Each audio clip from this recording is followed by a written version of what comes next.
Margaret Heinrichs, I watched your mom's interview, and I think she and I would have been friends had we met when I became a Scientology student in the early 1970s.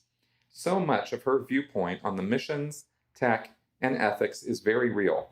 I just wanted to know what your opinion is on spiritual abilities, which are said to be obtained from auditing and training. That is why I stuck with Scientology for so long. The frustration caused by organization is mostly why I haven't done any services since about 2001 or so. And Roland Rashley Berry. During a picket protest at the Church of Scientology, some Scientologists came out to block us. Once I had established that they were OTs, I asked them and they told me.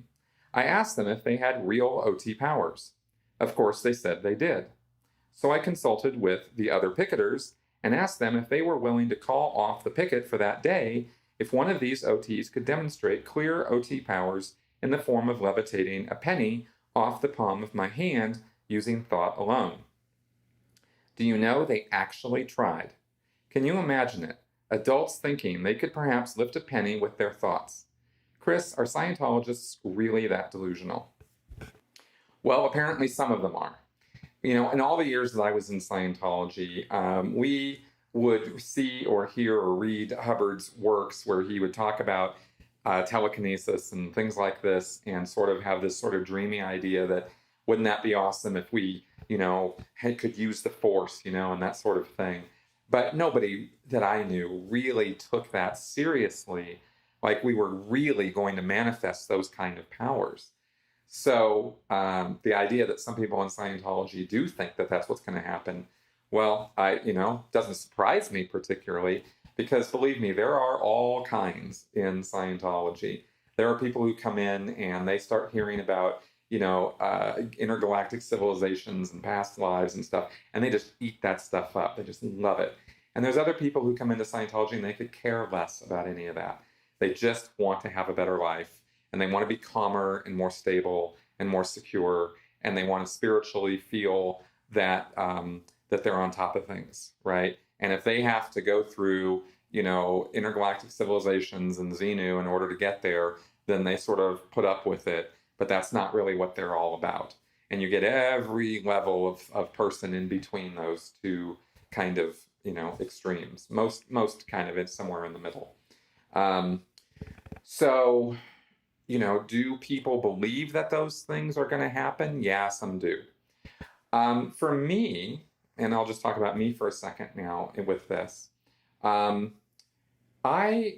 thought that Scientology was Scientology auditing, some of the Scientology auditing I got, gave me a sense of serenity and calmness, and what I thought was heightened awareness. I felt like I was really in tune with my environment and with myself. And when I had a particularly good auditing session, and this happened often enough that I liked it, that I believed that this was something good that I should continue doing, it felt really good. I really did feel on top of the world sometimes. That like feeling you get, and it's like a high, and it's a great feeling. And I attributed that to the auditing. And so because of the context with which that was delivered to me, I attributed it to L. Ron Hubbard. And I thought that what was happening to me was, increased spiritual awareness. And that's what I called spiritual ability, right? And I could more easily, kind of chill myself out if I was getting upset about things.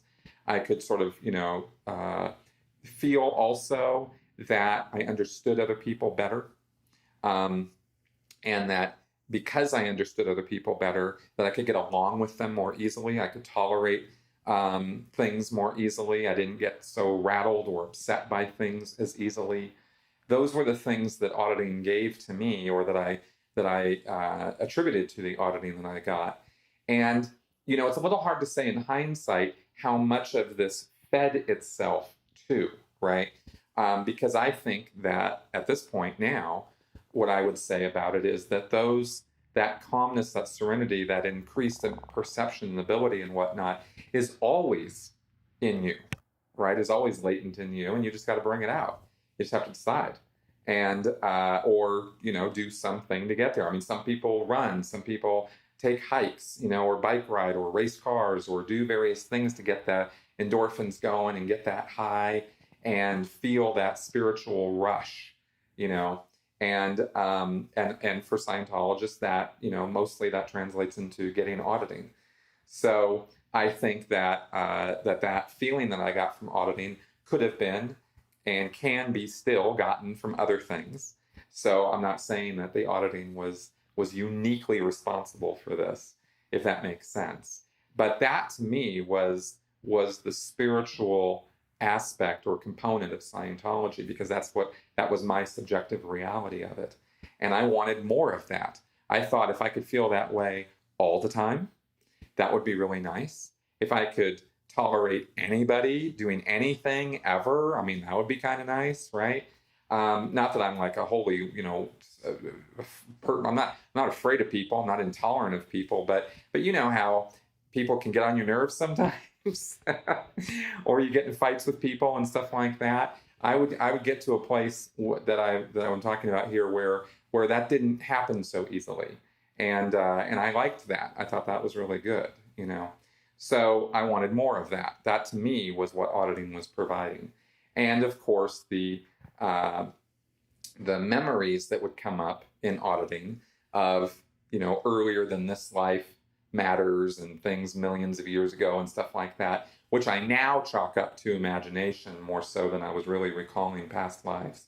But I liked that. That was kind of fun, and like I've said before, I'm a pretty imaginative person, so I was imagining some pretty fantastic stuff. So that was also part of the auditing. But as far as the idea that I was gonna start moving things with my mind or predicting the future or things like that, I never imagined I'd be able to get a penny to lift off some guy's hand. I would have laughed at those people and told them to knock it off. That would have been ridiculous. And also Hubbard himself said, don't do stuff like that. So anyway, there you go.